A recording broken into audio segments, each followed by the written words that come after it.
আরে সোনু আর চুলকাস না, ওখান থেকে রক্ত বের হচ্ছে। চুপ, আরো রক্ত আসতে দে। আরে কে চিল্লাচ্ছে ওখানে?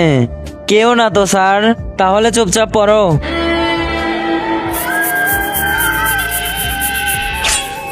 দেখেন স্যার, এই সোনু চুলকাইতে চুলকাইতে রক্ত বের করে ফেলছে। আরে বাপরে, আরে সোনু আর চুলকাইস না, অনেক রক্ত বের হয়ে গেছে। ঠিক আছে স্যার। আরে আবুল জলদি যা, ওর জন্য একটা ব্যান্ডেজ কিনে নিয়ে আয়। হ্যাঁ স্যার, আমি যাচ্ছি। জলদি নিয়ে আসবি।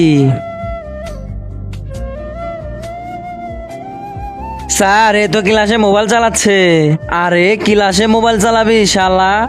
আরে না, আরে না, আরে না স্যার, ক্লাসে মোবাইল চালাবি? ক্লাসে ক্লাসে দে মোবাইল। ক্লাসে মোবাইল চালাতে আসছে। স্যার, আপনি অনেক বড় ভুল করছেন, আমি আপনাকে ছাড়বো না।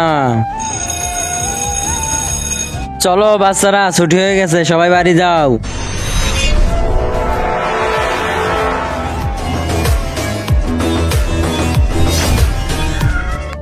ক্লাসে মোবাইল নিয়ে আসা, একে তো আমি কালকে দেখবানে। আমি আজকে বাড়ি যাই।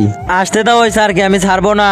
কিন্তু তার আগে বন্ধুরা, তোমরা কি আল্লাহ তাআলার এই ঘরটিকে ভালোবাসো নাকি এই মন্দির ঘরটিকে ভালোবাসো? যদি আল্লাহ তাআলার এই ঘরটিকে ভালোবাসো তাহলে ভিডিওতে একটি লাইক করে চ্যানেলটি সাবস্ক্রাইব করে দিও। আর কমেন্টে লিখে দিও আই লাভ ইউ আল্লাহ। আর যদি না করো, আমি বুঝে যাবো যে তুমি মন্দির ঘরটিকে ভালোবাসো। আমি স্যারকে মেরে দিব না ছেড়ে দিব? আপনারা ভিডিওতে লাইক করে কমেন্টে জানান।